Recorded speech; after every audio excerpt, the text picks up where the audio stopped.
sinais? Na realidade, são os sinais em que a mãe precisa ter para observar qualquer coisa que está diferente na vida do filho. Um filho que chega em casa, vai direto para o quarto, se tranca no quarto. Um filho que chega em casa e não olha nos olhos e não quer cumprimentar. Uma filha que não quer mais comer à mesa, sentada à mesa, nas refeições familiares. Mau humor, diminuição de notas na escola, uma jovem que faz esporte deixa de fazer esporte, quando o ciclo de amigos muda, isso é um dado muito importante.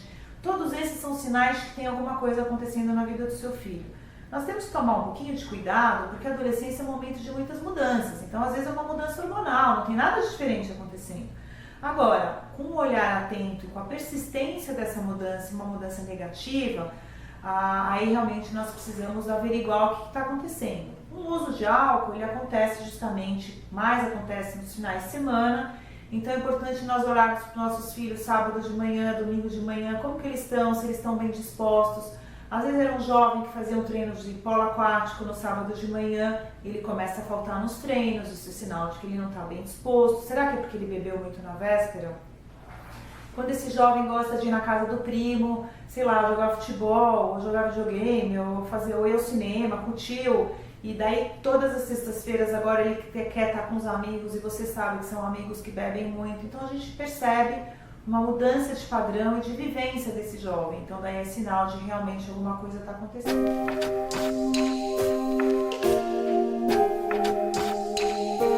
Bom, a negação ela faz parte do processo, eu respondo como profissional e como mãe, como nós mães temos dificuldade de ver que realmente tem às vezes alguma situação grave na vida dos nossos filhos, porque dói, isso incomoda, isso assusta, dá medo, a gente não sabe o caminho, até mesmo porque a maternidade não tem manual, né?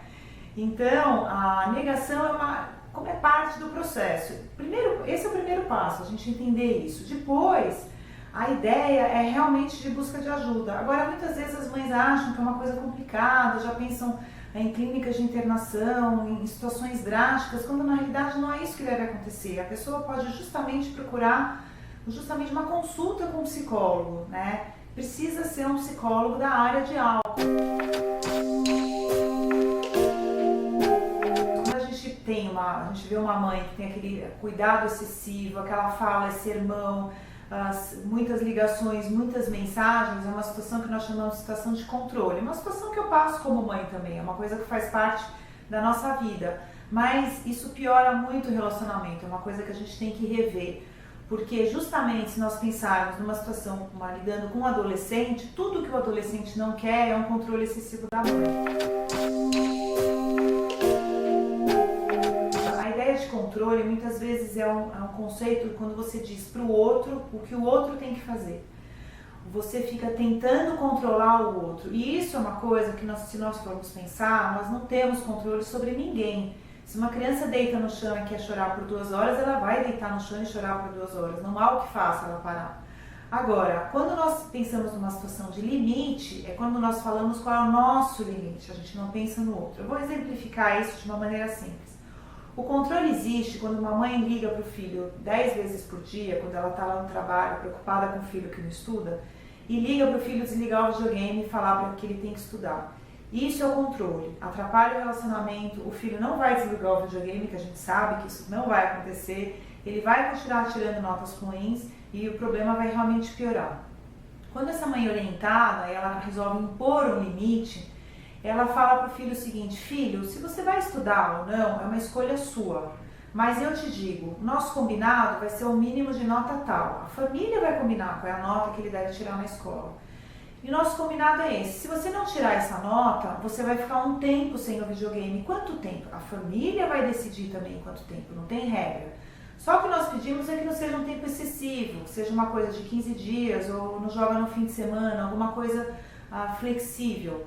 Mas esse limite precisa ser imposto e colocado e combinado com o filho. Quando a mãe faz isso, se o filho não tirar aquela nota, ele fica sem o videogame, ela está dando autonomia e liberdade para o filho fazer a escolha dele. E isso sempre precisa ser feito com bastante negociação, combinado, harmonia. Ninguém precisa estar de cara feia, combinado é combinado. E essa situação é uma situação que realmente funciona.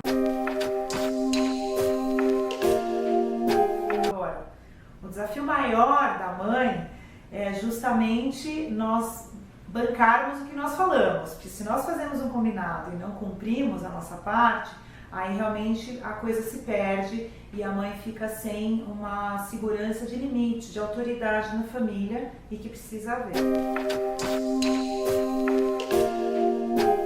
O que acontece muito é quando as mães me falam: puxa, mas eu já coloquei limites, eu já falei várias vezes e não está funcionando, ele continua bebendo, o que eu faço? Meu filho não tem solução? Não é seu filho que não tem solução, é você que está fazendo do jeito errado.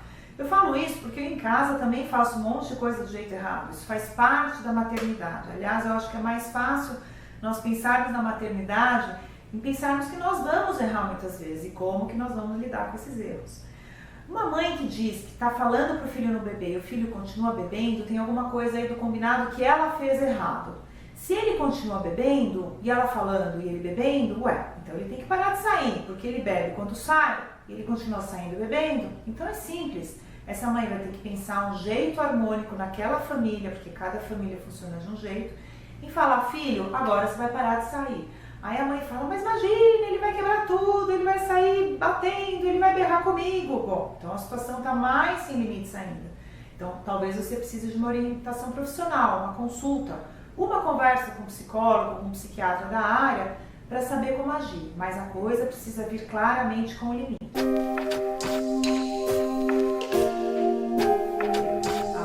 Lógico que o nosso papel, eu acho que até fisiológico da natureza, é justamente cuidar da prole, cuidar dos filhos e esquecermos de nós.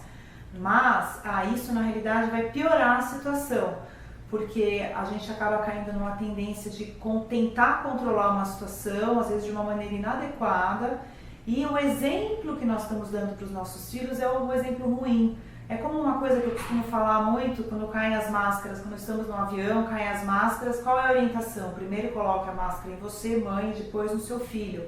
Então justamente nós temos que não esquecer do nosso equilíbrio, da nossa informação, de uma orientação de um profissional para nos ajudar, e daí sim cuidar dos nossos filhos, com mais segurança, com mais serenidade, o que nem sempre é fácil, porque muitas vezes a gente está atordoada no dia a dia, mas esse é o ideal. Sim, são sinais de que a mãe precisa de ajuda, mas é importante a gente pensar também que se for num grau pequeno, é sinal de que essa mãe está viva e que tudo faz parte da vida. Todos esses sentimentos fazem parte, porque sempre nós ficamos nos perguntando se somos boas mães.